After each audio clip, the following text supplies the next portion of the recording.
The water was deafening. Not the rain, the waterfall. A white curtain of it, maybe 12 feet wide, crashing into a granite basin and sending cold mist in every direction. Outside, the temperature had already dropped below 20 degrees Fahrenheit, and the wind was cutting through the trees like something with intent. She had two options. Neither was good. Stay exposed on the trail, or crawl into the narrow crack in the rock face hidden just behind the falling water. Every instinct said no. Every piece of survival logic she had ever learned said no. Water means cold. Stone means cold. A dark crack in the earth means danger, not shelter. She went in anyway. And that decision, that one irrational, desperate, completely counterintuitive decision, kept her alive through the longest night of her life. But here's the part that no one could explain afterward. It wasn't just that she survived. It was how she survived. When rescuers reached her the following morning, after temperatures outside had bottomed out near 4 degrees Fahrenheit, she was not shaking. She was not in the early stages of hypothermia. She was sitting near the back of the crevice, still and calm, with no fire, no emergency blanket, no chemical heat packs. The rock around her was warm, not warm like a heated room, warm like a hand pressed against a stone that had been sitting in the sun all afternoon, except there had been no sun. There had been nothing but darkness, falling water, and wind. The question that haunted everyone who heard this story was not how she made it through. The question was, why was it warm in there at all? The answer goes back further than anyone expected. Not to survival training, not to modern outdoor science, but to something old, something carved into the memory of people who built their lives beside rivers and stone, who learned to read the land not with instruments, but with their hands and their nights. They understood something about rock, water, and warmth that we have almost completely forgotten. If you want to know what she found inside that crevice, and why the physics of it has been hiding in plain sight for centuries, stay with us. And while you're here, if you've never seen this channel before, hit subscribe and drop a comment telling us where you're watching from. It always means something to know who's out there in the cold with us. It had started as a routine late October hike in the northern Appalachians, the kind of trail that draws experienced hikers precisely because it feels manageable. Marked paths, known elevation changes, familiar terrain. She had done it before. She had done it in worse conditions before. But the weather system that rolled in that afternoon was not on the forecast. Not accurately, anyway. The models had shown a front moving through, some rain, some wind, temperatures dropping into the low 30s overnight. Standard autumn behavior for that region. Manageable with the right layers. What came instead was something different. A rapid pressure drop, combined with early Arctic air sliding south ahead of schedule, pushed temperatures from 38 degrees Fahrenheit to 21 degrees Fahrenheit in under 3 hours. Local weather records from the nearest monitoring station, roughly 14 miles from the trailhead, would later show a wind chill value touching -8 degrees Fahrenheit by early evening. The rain that had started as a nuisance turned to ice pellets. Then back to rain. Then to nothing, because the temperature had dropped fast enough to simply stop all precipitation and leave only wind. Wind is the real killer in situations like this. Not cold alone, not wet alone, but the two together, and then the wind stripping away every layer of warm air the body tries to generate. A person in wet clothing exposed to 25 miles per hour winds at 21 degrees Fahrenheit loses core heat at a rate that can push them into the early stages of hypothermia in under 40 minutes. The body shunts blood away from the extremities. The fingers stop working. The decision-making slows, subtly, and then dramatically. She was already wet from the rain when the temperature collapsed. Her pack had a rain cover, but her jacket had absorbed more moisture than expected during the climb. She felt it first in her hands, that particular heaviness that comes not from cold alone, but from cold and damp combined, pulling heat directly out of the tissue. The trail back to the trailhead was 4 miles. In good conditions, an hour and a half. In what was building around her, on terrain that would ice over in minutes, it was a different calculation entirely. A turned ankle on a glazed rock, a misturn in low visibility, a 15-minute rest that turned into something longer. Any of those outcomes could be irreversible. She made a decision that many trained hikers are taught to make and that many people never actually follow through on. She stopped moving toward the objective and started looking for shelter instead. Not camp and wait it out shelter. Emergency shelter. The kind you build or find before you need it, not after. She had been on that stretch of trail once before, the previous spring. She remembered the sound of water off the main path. A waterfall she had briefly detoured to see, tucked into a rocky alcove where the hillside had fractured and shifted over centuries into a jagged overhang. She remembered the smell of it, cold stone and moving water and mineral earth. She had thought nothing of it at the time.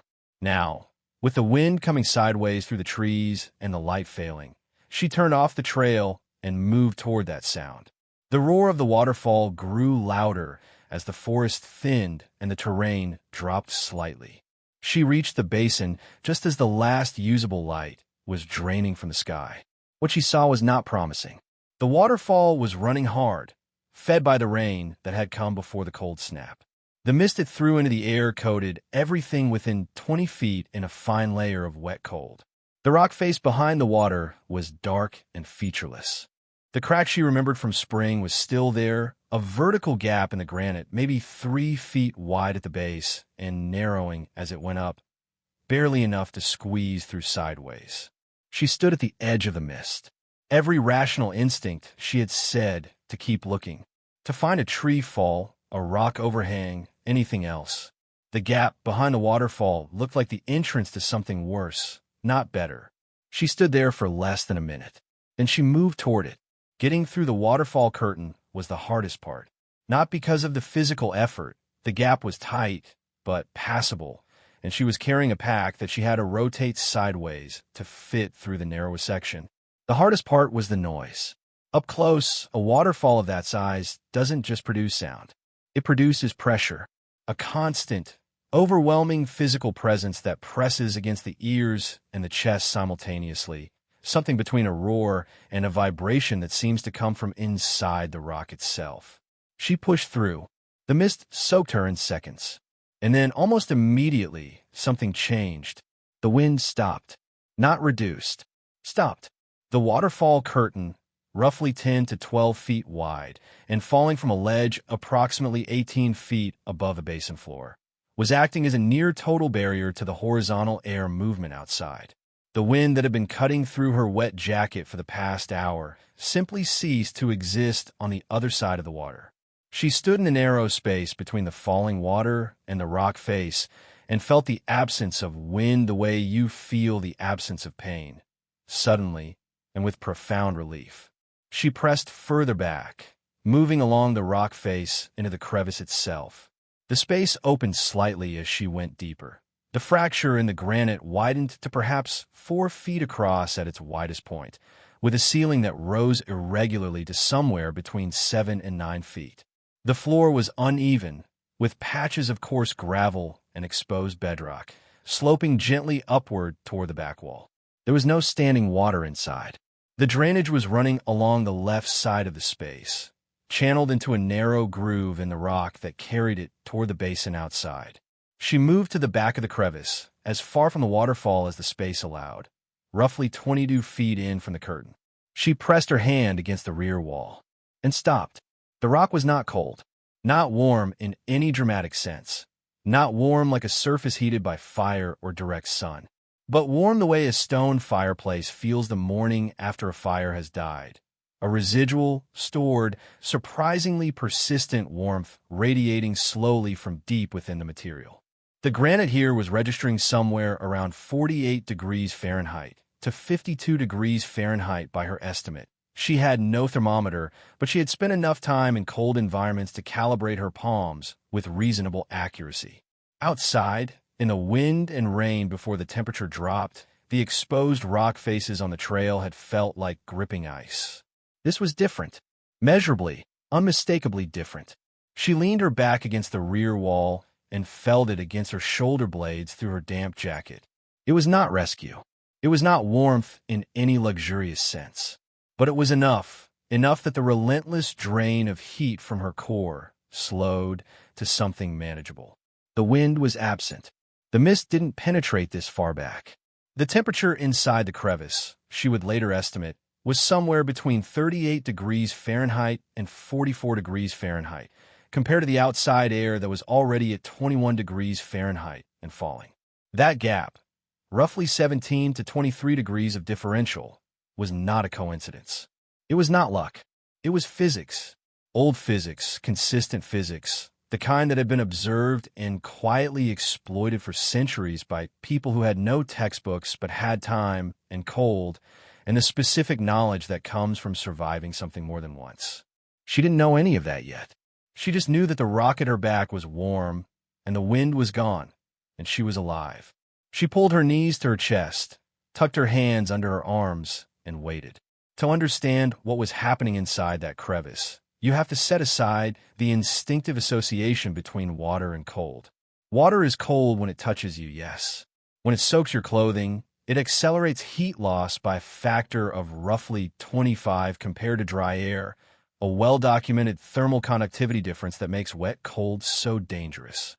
But water in motion, water falling in a continuous curtain from an elevated point, behaves very differently from water that is soaked in a fabric. A moving water curtain is not a conductor of your heat. It is a wall. Think about what a waterfall curtain actually does from a fluid dynamic standpoint. The water is falling in a continuous, relatively dense sheet. Not mist, not spray, but a coherent moving mass. That sheet has significant momentum directed downward. Horizontal air movement, wind, cannot easily penetrate a curtain of that momentum without being deflected, absorbed, or simply stopped. The effect is similar in principle to a heavy curtain over a drafty door, except that the thermal mass involved is vastly greater and the seal is continuously renewed by the flow. The wind block alone explains a large portion of the thermal differential she experienced. Eliminating convective heat loss, the stripping of warm air away from the body by moving air, is in many cold environments more important than any other single factor. A person sitting still in still air at 25 degrees Fahrenheit retains core heat far more effectively than a person sitting in wind at 35 degrees Fahrenheit. The wind chill effect is not a metaphor. It is a measurable physical acceleration of heat transfer from a warm body to a cold surrounding environment. But the wind block was only part of the story. The other part was in the rock itself. Granite, the primary stone of the Appalachian Ridgeline, has a specific heat capacity of approximately 0.19 BTU per pound per degree Fahrenheit. That is a technical way of saying that granite absorbs heat slowly, but releases it even more slowly. A large mass of granite, and the crevice walls she was leaning against represented hundreds, possibly thousands, of cubic feet of interconnected stone, does not respond quickly to surface temperature changes. The cold snap that had dropped the outside air temperature from 38 degrees Fahrenheit to 21 degrees Fahrenheit in 3 hours had not penetrated the rock.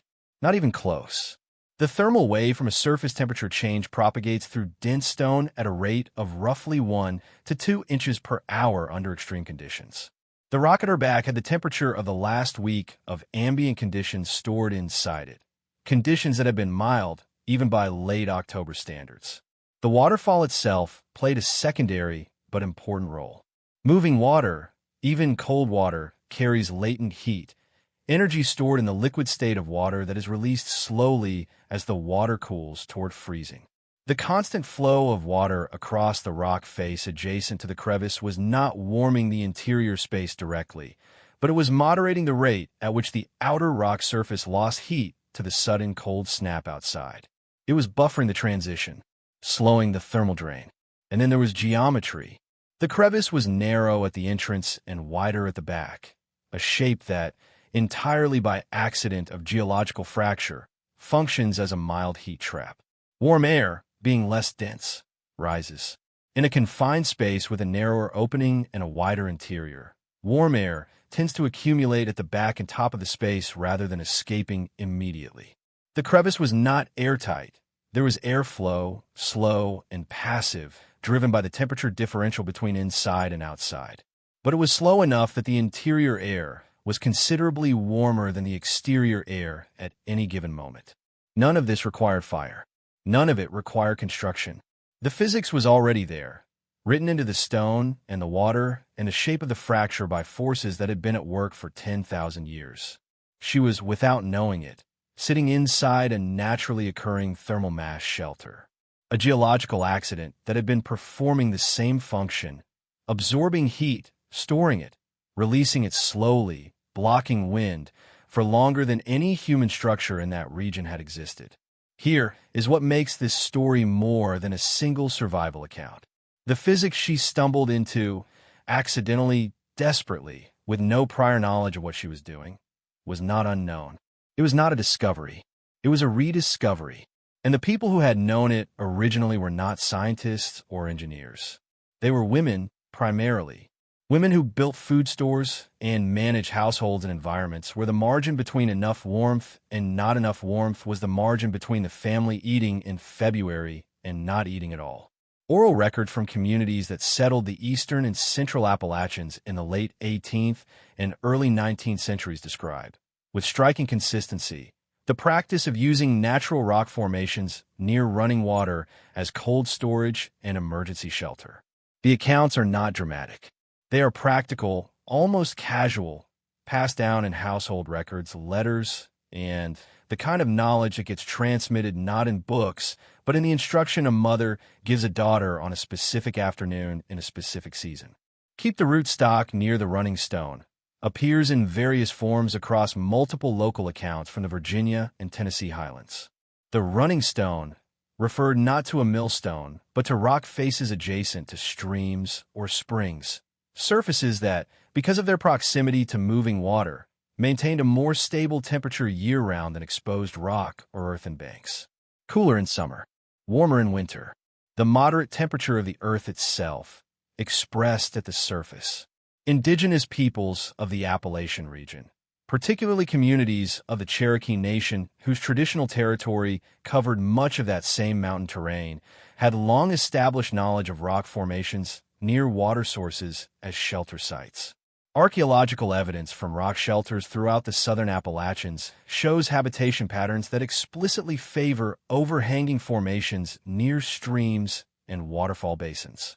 These were not random choices of convenience. They were deliberate selections based on observed thermal behavior across seasons and years. The knowledge was also present among European immigrant communities who arrived in the late 1700s and early 1800s. Scottish and Irish settlers in particular came from a tradition of using coastal and highland cave and rock shelter formations as emergency and seasonal shelter, a practice developed over generations of living in similarly wet, rocky, wind-exposed terrain.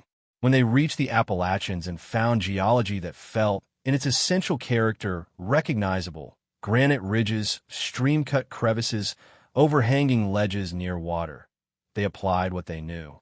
What is striking, in retrospect, is how thoroughly this knowledge was gendered. The men in frontier accounts are typically described building cabins, cutting timber, clearing fields. The women are described managing the existing landscape, locating reliable water, identifying natural cold storage, knowing where to shelter livestock in sudden storms. The practical thermal knowledge of the natural environment was, in many documented cases, held and transmitted by women who never received credit for it as engineering knowledge because it was never framed that way. It was framed as household sense, as common knowledge, as the kind of thing everyone knows, until they didn't anymore. The crevice she found was not unique. That is the important thing to understand. Formations of this type, vertical fractures in granite or similar dense stone, positioned adjacent to or behind falling or flowing water, with geometry that creates a wind-sheltered interior space, exist throughout the Appalachians, the Rockies, the Sierra Nevada, the Cascades, and nearly every major mountain range in North America. They exist in the Scottish Highlands, the Norwegian fjords, the Caucasus, the Himalayas. Wherever water has been cutting through hard stone for geological time, these spaces appear. They are not rare. They are unrecognized. And the reason they are unrecognized as thermal structures, as, in effect, naturally occurring passive shelters with measurable thermal performance, is that modern outdoor education has organized itself almost entirely around active thermal management. You bring heat with you. A stove, a sleeping bag rated to a specific temperature, chemical hand warmers, layered synthetic insulation designed to trap body heat against the skin. The environment is treated as a threat to be countered, not a resource to be read.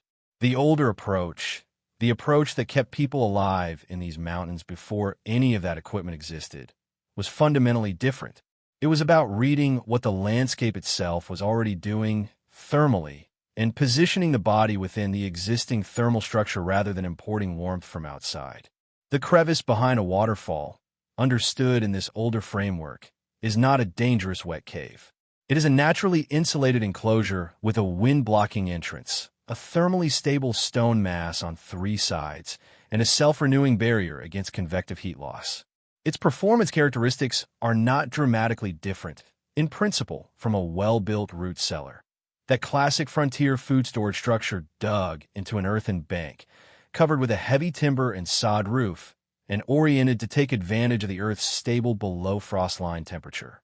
Both structures exploit the same basic physics, the thermal inertia of dense, slow-conducting material that resists rapid temperature change. The root cellar is celebrated as frontier ingenuity. The waterfall crevice is avoided as an obvious hazard. The difference is not in the physics. The difference is in the framing. The architectural details of the crevice sheaf-found wood, if translated directly into constructed form, resemble specific features of well-documented vernacular building traditions. The narrow entrance that opens into a wider interior, found in Barabara structures of the Onangan people of the Aleutian Islands, in earth lodges of the Great Plains, in the stone bothies of the Scottish Highlands. The 3-sided stone enclosure with a single opening, the core geometry of a corner fireplace alcove, of a bread oven, of the kiva structures of the ancestral Puebloans. The water-adjacent positioning, deliberately replicated in the spring house traditions of the Mid-Atlantic and Appalachian frontier, where small stone structures were built directly over or immediately beside cold springs to exploit the temperature-moderating effect of the water. The crevice was not a primitive version of these structures. It was their template. It was the thing those structures were, consciously or unconsciously, trying to replicate. The thermal behavior of a narrow stone enclosure in natural rock, sheltered from wind, backed by stable mass, positioned near moving water. The people who built the first root cellars and spring houses were not inventing something new. They were translating a lesson that the landscape had already taught them, or that their grandmothers had already taught them, in a way that specific, practical, life-preserving knowledge gets transmitted between people who cannot afford to forget it. She pressed her back against the rear wall of the crevice, her body reading the warmth in the stone without her mind understanding it yet. The architecture had been there for 10,000 years, waiting for someone to notice. She did not sleep. Not fully. Not in any recuperative sense. She drifted in and out of light, vigilant half-rest that kept some part of her brain monitoring temperature, sound, and the slow passage of time. This is normal in emergency shelter situations. The body will not allow deep sleep when it is managing a thermal deficit and processing a recent high-stress decision. It keeps one circuit running, watching. What she noticed over the course of the first 2 hours was that she was not getting colder. That sounds like a minimal standard. It is not. In cold survival situations, not getting colder is frequently the difference between walking out in the morning and not walking out at all. The trajectory matters more than the absolute temperature. A person at 34 degrees Fahrenheit core temperature who is stabilizing is in a recoverable situation. A person at 36 degrees Fahrenheit who is losing heat rapidly is not. She was wet, she had no fire, and the outside temperature was still dropping. By every conventional assessment of her situation, she should have been on a declining thermal curve. She was not. The stone at her back was doing something specific and measurable. It was radiating. Radiant heat transfer, the emission of thermal energy as infrared radiation from a warm surface, does not require contact. It does not require moving air. It operates across empty space, from a warmer surface toward a cooler one, at a rate proportional to the temperature difference between them. A rock face at 50 degrees Fahrenheit radiating toward a human body at 98.6 degrees Fahrenheit is not, strictly speaking, adding heat to that body, but it is dramatically slowing the rate at which the body loses heat to its surroundings. The net heat loss of a body in a 38 degrees Fahrenheit still air environment backed by a 50 degrees Fahrenheit stone wall is meaningfully lower than the net heat loss of a body in a 38 degrees Fahrenheit environment with no adjacent warm mass. The difference under comparable conditions can represent between 15 and 30% less heat loss per hour, enough over a 10-hour night to matter enormously. The monitoring station 14 miles away recorded the overnight low at 4 degrees Fahrenheit, reached sometime between 2 o'clock and 3 a.m. wind gusts outside the crevice. She could hear them, a low-frequency vibration transmitted through the rock itself, were consistent with speeds between 20 and 30 miles per hour. Effective wind chill outside, somewhere in the range of minus 15 degrees Fahrenheit to minus 20 degrees Fahrenheit. A person exposed to those conditions in wet clothing would be in serious danger within 30 minutes. In a survival bag without fire, the margin would extend, but not indefinitely. Inside the crevice, at its deepest point, the air temperature during that same window was, by her later estimate and the assessment of the search and rescue team that reached her the following morning, somewhere between 36 degrees Fahrenheit and 42 degrees Fahrenheit. The rock walls had not surrendered their stored heat quickly enough for the cold snap to fully penetrate. The waterfall curtain was still running, still blocking horizontal wind entirely. The narrow entrance was admitting minimal cold air exchange. She was burning through her own caloric reserves at an elevated rate, the body's metabolic response to sustained cold stress. But she was not losing the fight. She was holding, barely, but holding. At some point well past midnight, she pressed both palms flat against the rear wall and held them there. Not for warmth exactly, more as confirmation. The stone was still there, still offering what it had been offering since she arrived. Still slow, still patient, still holding more heat than the air around it had any right to expect, given what the night outside was doing. She thought, in that moment, and she would describe this later in the account she gave to the search and rescue coordinator, that the rock felt like something that had been waiting.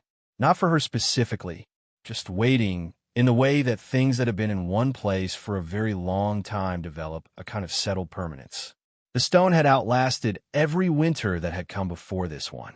It would outlast this one too. She just needed to outlast it with the stone. When the first gray light began filtering through the waterfall curtain, she was still awake. Cold, stiff, hungry, and thoroughly exhausted. But her core temperature, confirmed by the paramedic who reached her 90 minutes later, was 96.8 degrees Fahrenheit. Below normal. Technically the threshold of mild hypothermia, but stable. Recovering already in the morning air, which had risen back to 18 degrees Fahrenheit by dawn and would climb to 29 degrees Fahrenheit by the time she was on the trail out. She had made it through because the rock had made it possible. And the rock had made it possible because of physics that has been functioning in that exact formation, in that exact way, since the last glaciation carved the ridge and the water found its path down through the fracture.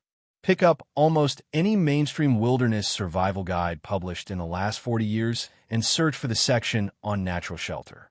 You will find, reliably, the same hierarchy of recommended options.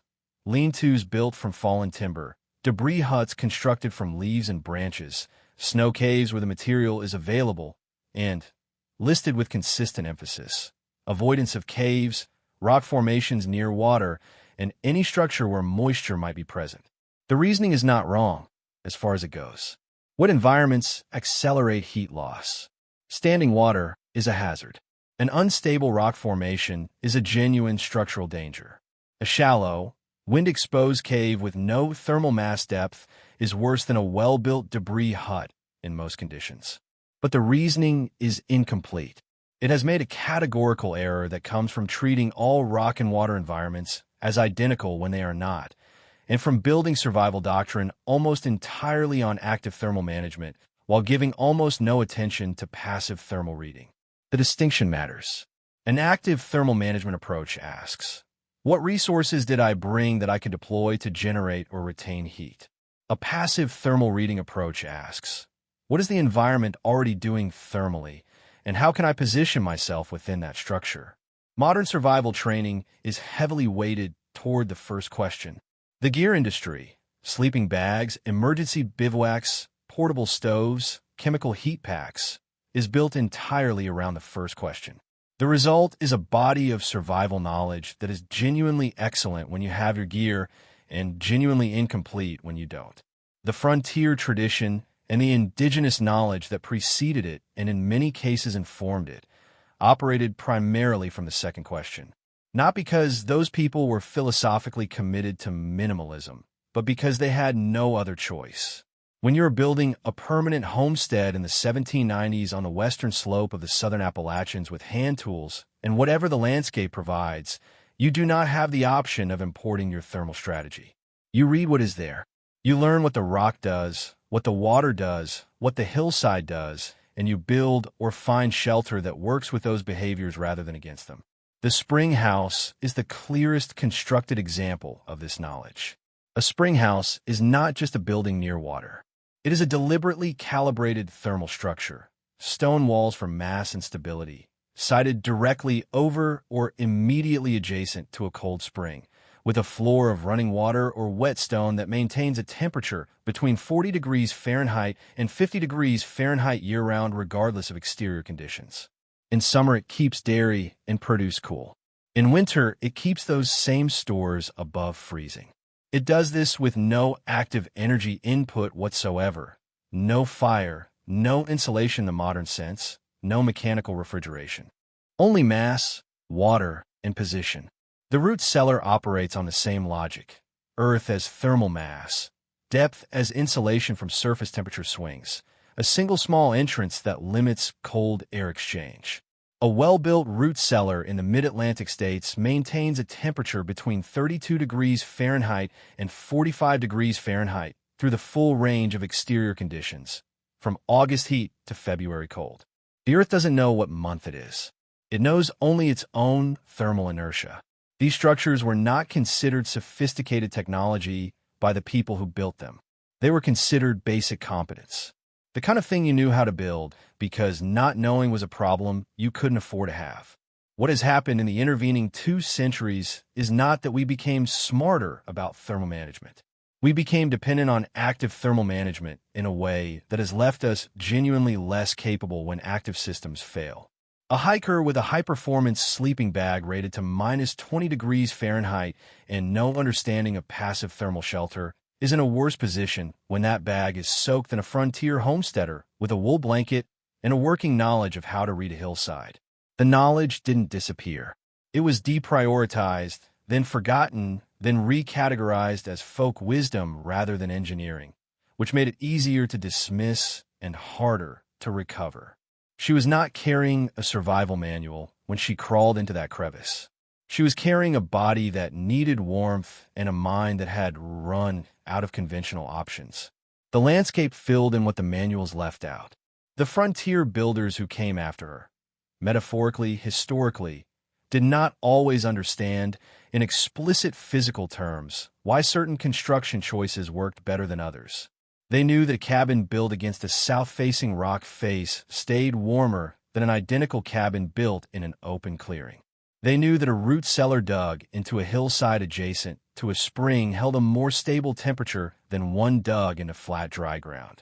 They knew that a spring house with stone walls 2 feet thick performed better than one built with thin timber planking.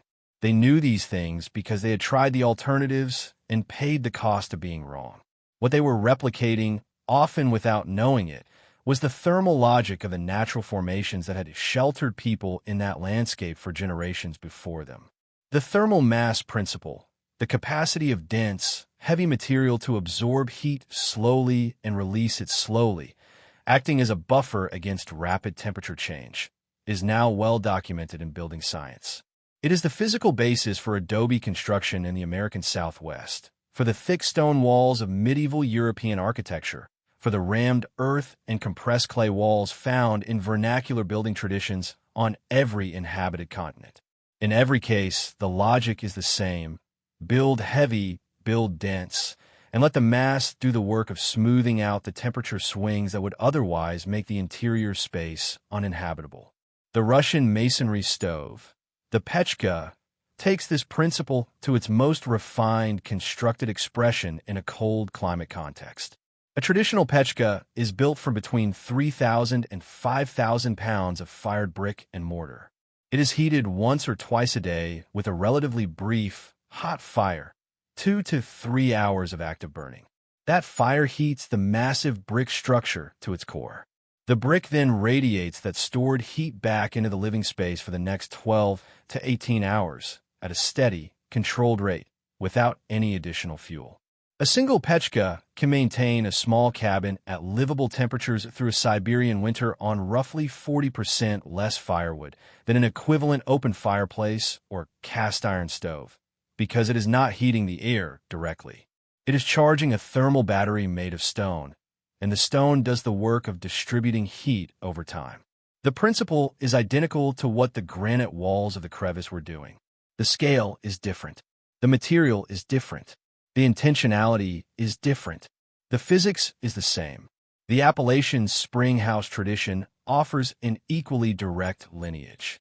Historical accounts from Virginia, Tennessee, and North Carolina from the late 18th and early 19th centuries describe spring houses built from locally quarried limestone or granite, with walls between 18 inches and 30 inches thick, roofed with heavy timber and sod or stone slabs, and sided with the cold spring water running through a channel in the floor. Oral histories from several communities in the Tennessee Highlands, collected in the mid-20th century, describe families keeping dairy products, cured meats, and preserved vegetables in these structures through winters when exterior temperatures dropped to minus 10 degrees Fahrenheit and below, with the interior of the spring house holding steady between 34 degrees Fahrenheit and 40 degrees Fahrenheit throughout. No insulation, no mechanical refrigeration, no active heating, just stone, water, and the understanding that the earth itself, a few feet below the surface, maintains a stable temperature that neither summer nor winter can easily disturb. That stable temperature, the deep soil temperature of the eastern Appalachians, runs between 52 degrees Fahrenheit and 58 degrees Fahrenheit year-round at depths between 6 and 10 feet. It is the same temperature, more or less, that she felt radiating from the back wall of the crevice. Not because the crevice was 6 feet underground, but because the granite mass behind that wall was deep enough, dense enough, and thermally connected enough to the surrounding earth that its surface temperature reflected the earth's thermal baseline rather than the night's ambient air temperature. She had found the earth's own thermostat, expressed in a crack in a rock face behind a waterfall. The frontier builders had spent 2 centuries learning to build structures that replicated it. The search and rescue team reached her at approximately 8:15 in the morning. 2 of the 3 members who entered the crevice to assist her later described, independently, the same thing. The air inside the space was noticeably warmer than the air outside. Not dramatically, not like entering a heated building, but perceptibly, unmistakably warmer. One of them pressed a hand against the rear wall and held it there for a moment before saying anything. "That's strange," he said. "The rock is warm." It was not strange. It was physics. But it was physics that his training had not equipped him to expect in that context, in a wet rocky formation adjacent to a waterfall on a morning after the coldest night of the autumn so far.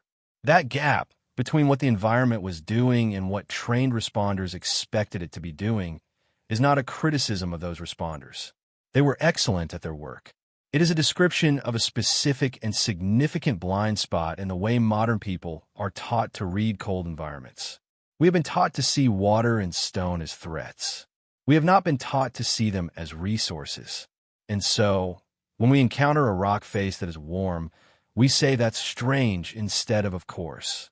The people who did not say of course, the frontier women who kept their dairy near the running stone, the Cherokee who sited their rock shelters at the waterfall basins, the Scottish settlers who built their first spring houses within a season of arriving in the Appalachians because the geology looked right and they knew what to do with geology that looked right. Those people had a relationship with their environment that was not romantic or mystical. It was technical. It was earned. It was the product of sustained, careful, multi-generational observation of how heat moved through stone and water and earth, and how a human body could work with that movement rather than fight it. We have lost most of that knowledge, not because it was proven wrong, because we stopped needing it, or thought we did, because active thermal management became so accessible and so effective that passive thermal reading became unnecessary, and then unfamiliar, and then invisible. But the physics did not change. The stone did not change. The waterfall did not change. What survival? Real survival, the frontier kind, the kind that does not assume you have your gear, actually requires is not more equipment. It is a different quality of attention. The attention that looks at a crack in a rock face behind a falling curtain of water and asks, genuinely and without assuming the answer, what is this space already doing? What temperature is that stone? Where is the wind blocked? What has this formation been doing thermally for the past week? Those questions are not exotic. They are not the property of any specialist. They're the questions that people asked routinely for most of human history in cold environments. They're the questions that kept families fed and sheltered and alive through winters that would stop most modern people cold, in every sense. She crawled into that crevice because she had no other option. She crawled out the next morning because the stone had been doing what stone does, storing heat, releasing it slowly, outlasting the cold. She did not understand, in the moment, why it worked. But her body understood. And somewhere, in a long chain of people who had pressed their palms against warm rock faces beside running water and made a decision based on what they felt there, somewhere in that chain, someone who came before her had understood it completely. The knowledge was always there, written in the rock, in the water, in the geometry of a fracture that had been waiting since the last ice age for someone cold enough and desperate enough to finally pay attention. This content is educational and historical in nature. It does not substitute for professional wilderness survival training or certified emergency preparedness guidance.